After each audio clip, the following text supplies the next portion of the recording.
Wow, the APP Busan Open in Korea was the most surprising and most upsetting SUP sprint races that I have ever seen. But hey, first things first, thank you guys for checking in this video, and we're recapping a little bit the Busan Open. Yes, it was crazy, and the whole event as a festival, what a success. So many people, how great this festival style, locals, amateurs, everybody comes paddling, and of course then you have the big names in there. We had Connor Baxter, Rai Taguchi, Itzel Delgado, Daniel Hasuyo, Arthur Rutkin, two Spanish young ones, Manuel Oyuela and Fernando Perez from Spain, plus some Japanese dark horse and some Korean dark horses. On the ladies' side, it was Juliette Duham pretty much without any competition. She was wheezing through every heat, winning, making it pretty clear that she was a class on her own there, as the two Koreans and the Australian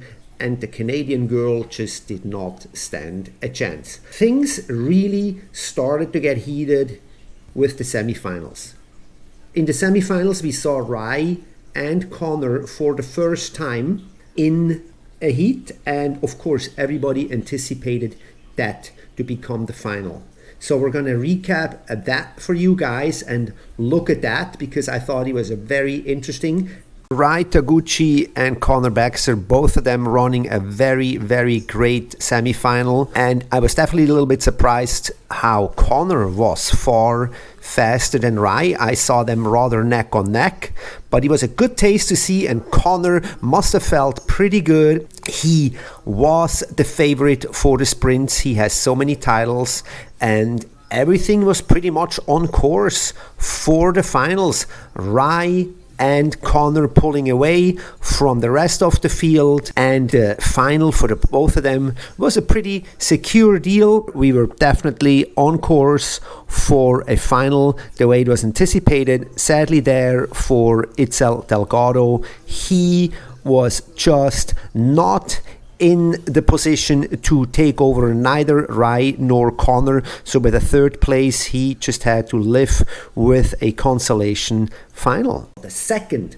semi-final, you guys, and that then was a whole thing on its own. And check out the start. It was amazing to see Fernando Serra pulling away off the start rather strong, and the only guy that can really follow him was Arthur Rutkin. Daniel Hasuya there definitely falling way behind, and we see them approaching the first buoy, and it was a battle between Arthur and Fernando. These two guys were making headway, as Fernando looks like he's very strong paddler. He's training on him really well, but Arthur's experience on these buoy turns really suit him well. And then he had a mistake. He was too close to the buoy. The little wave came and it pushed him off. We can see that in slow-mo. We definitely how Arthur there got into the buoy a little bit and got hung up, and then he was gone. And that really opened up the gates, not only for Fernando, but also for Kotaro Miyahara from Japan. But then it was not finished yet, because Fernando one more time made also a mistake and fell. And Arthur, now how great.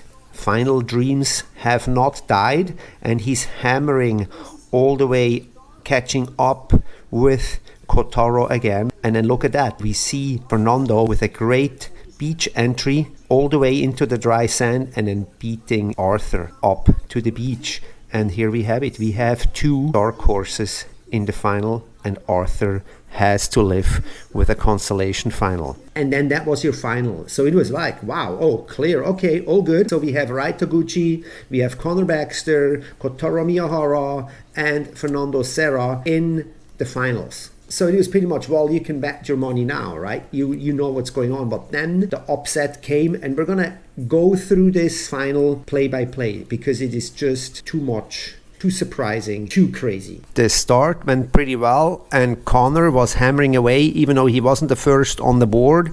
It was him and Rai. Definitely supposed to be the close final there with those two favorites, and then Connor made this mistake, and it was really hard to tell what Connor had going on there. We replay this for you guys. The Rai and Connor were super close by one another and Connor just lost his balance there and fell. And there was a huge upset approaching the first buoy. But as we know, Connor could recover from a mistake like that.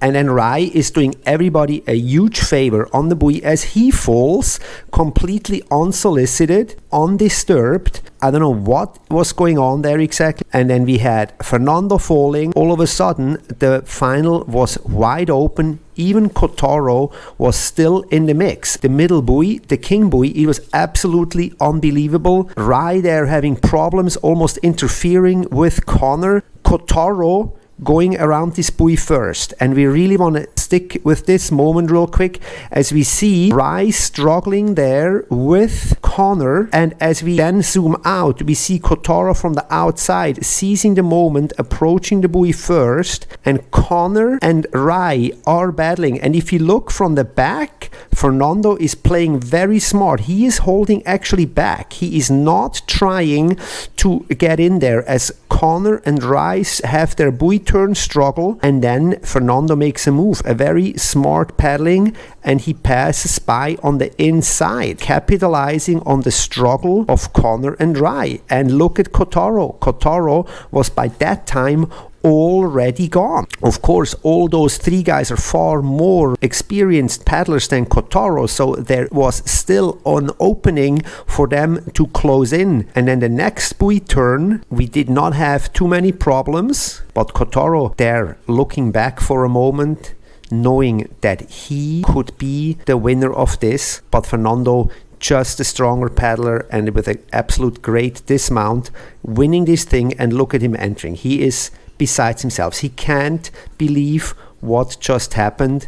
And then on third place comes in Connor, and on fourth place came in Rai. How unbelievable. Wow, there we have it. Fernando Perez Serra is your Busan Open sprint winner, and Kotaro went second. I mean, did you guys see that coming? I sure didn't. I think nobody did. We were out of our seats in the commentator booth. It was really unbelievable. And then of course, just to wrap this thing up, sadly there was a weather delay on Saturday for the long distance race, and due to travel schedules and other commitments I was not able to stay in Honolulu and wait it out. So unfortunately I had to leave my commentator position there, and the race finally got underway. And then Fernando Perez takes the overall win of the Busan Open. I mean, how amazingly crazy is that? Congratulations to him. There was definitely an event that we did not see the outcome even remotely predicting or whatsoever. Thank you guys so much for following the Stand Up Magazine, and we'll keep you posted on the next big race.